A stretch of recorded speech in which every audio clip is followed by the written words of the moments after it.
the Atlanta Hawks season has come to a close, been closed for quite some time.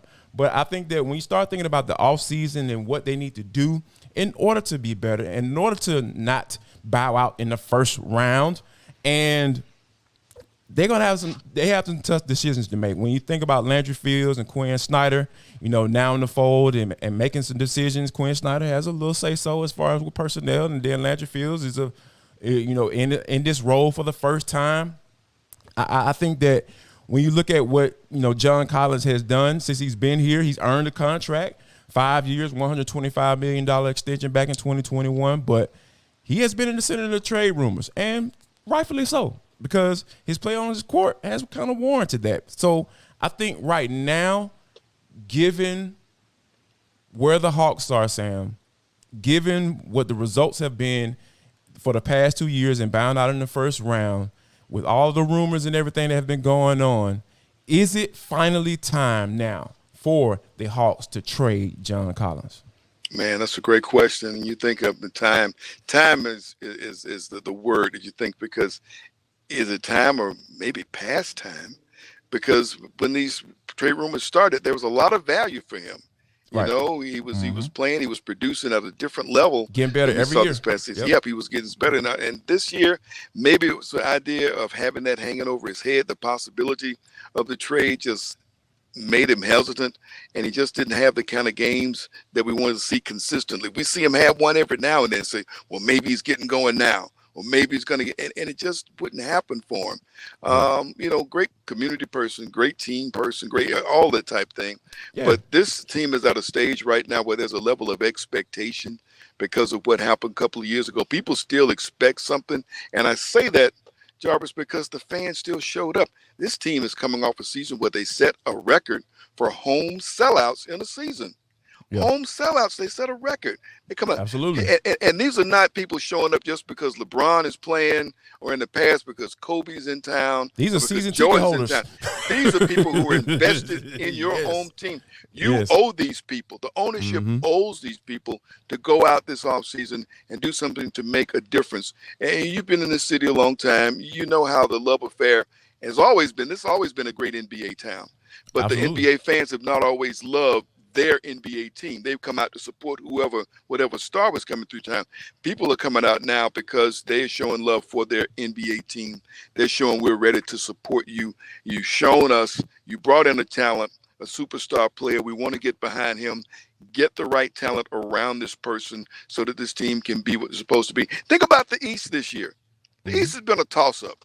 Who saw the team? You know what I mean? Especially once Milwaukee was done, it was a toss-up. And it's still not over yet. We still may see Miami get there because if it comes down to the coach. 8 seed, Sam? God, you know what I mean? An 8 seed that we beat. That the Hawks beat. Yes. A team that the Hawks beat in the play-in tournament. So, I mean, that tells you a lot right there. And I'm sure that, the fans here in town said, okay, we beat these guys, and so, why can't we get the rest that we need, to make our team be competitive and be where they're supposed to be, one of the best teams in the East. So, if it's time for him to go, the question is now who do we deal for him? What do we go along with him? And what can we get in return? That's the thing, Jarvis. What do we get in return?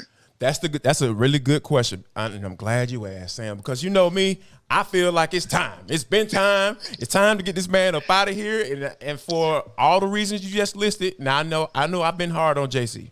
I've been hard on him because I feel like sometimes he likes to just talk all the time and don't do enough playing. He do a lot of talking, but he don't do enough playing in key moments, in crucial moments. So, but I do think it's time for him to go, and I think that the Hawks need to not only for those reasons, but here's another reason. Now we know the new CBA has come into play, and then there are some things that they call aprons. So anything over that salary cap, they're gonna start hitting you for those luxury taxes, Sam. And I really and Tony Ressler has never paid the luxury tax since he purchased the team back in 2014. So when I think about that financial aspect of it and the basketball aspect of it, and given what John's contract is right now, I really feel like that the Hawks are finally going to make a move, but because I don't feel like Tony Ressler is at the point where he's at ease with paying that luxury tax. I know he's talked about paying that luxury tax, but when you have a guy like Dejounte Murray who's going into his last year of his contract, guess what, folks? According to this CBA, I looked at that bad boy this morning, and like that man will not sign an extension right now. I promise you, he's going to go into free agent because if financially it only makes sense for him to go into free agency because he's going to. That's the only way he's going to be able to maximize the amount of money that he's going to be able to get. And he actually he was on the team freely deal with the San Antonio Spurs, so he hasn't really fully taken advantage of that. So I think that the Hawks almost have to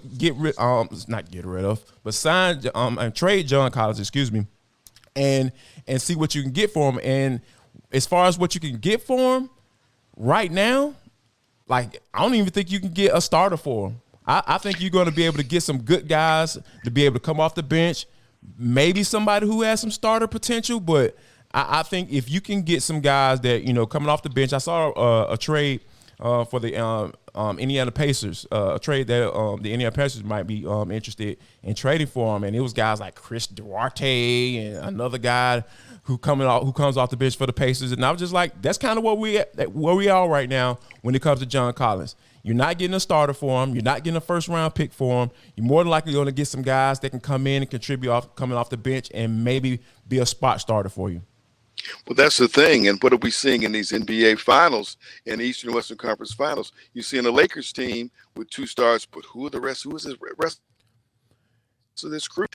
But it got them there. And the same thing is true for Miami. So people say, you need 3 superstars. No, you don't.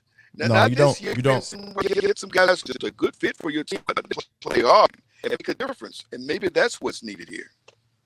Yeah. And I think that given reason why I feel like you don't need the 3 superstars, I'm with you on that, is because the dudes in the league are getting older. I don't know about you, but I watched that game last night between the Lakers and the Nuggets. Shoot, the Lakers might get swept. I picked the Lakers coming into this series, but they about to get swept. So I feel like the Hawks got to make this. It is so crucial for them to make the right decision when it comes as far as who comes and who stays and who goes, because it's a changing of the guard in the league.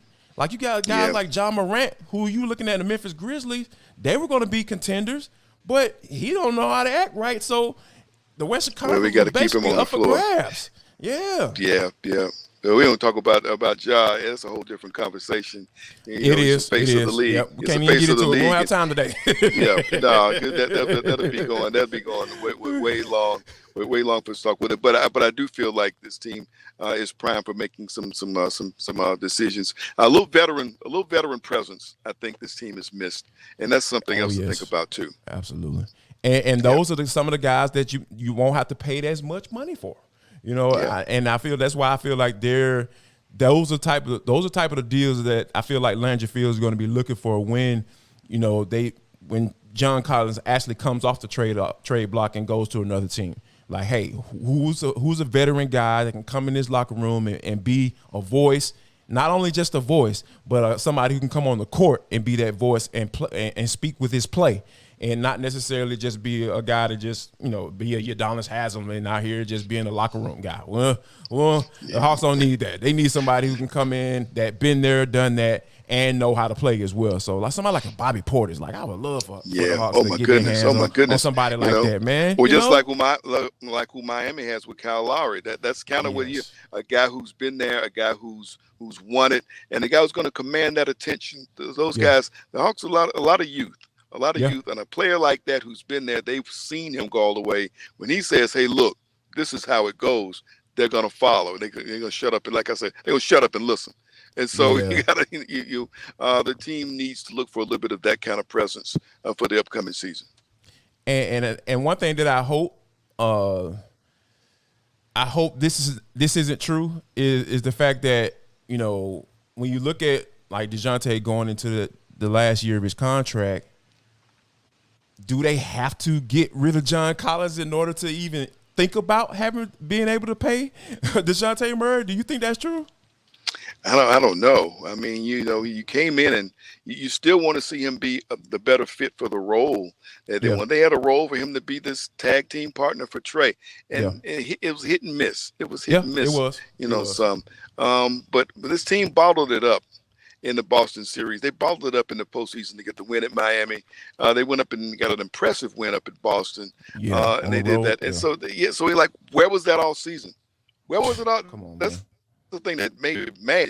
Where the heck was that at all season long? It's nice to see he could dial it up in the postseason against a Boston team that was really rolling at that time. But my thing is, you want to see it, take for doing the season, have the necessary pieces to do it. And I think just like that veteran voice just makes a difference. It doesn't have to be a starter. It can be somebody that comes off the bench. That's what helps Miami. Kyle Lowry comes out and he runs the second unit. Well, you got a guy running your second unit who's won a championship. I mean, my goodness, so I mean, that's the type of presence that needs to be added, with this Hawks team. I wholeheartedly agree. Speaking of presence, Antonio Brown has a little bit of a presence. How about this? He's making a comeback. We'll tell you exactly where next, right here on ATL Day Ones. But first, I want to say a big, big thank you to all our everydayers. You guys have come to us each and every day, Monday through Friday. We really appreciate you. And how about this? Once you guys come, how about this? Why you just drop a comment in the comment box and give all the other listeners and viewers some FOMO, because they aren't everydayers. They don't come to every day like you do. Go ahead and brag on yourself and drop a comment in the comment box right there, right down there. All you gotta do. Hey, I'm an everydayer, Jarvis. I really appreciate you. And guess what? I appreciate you as well.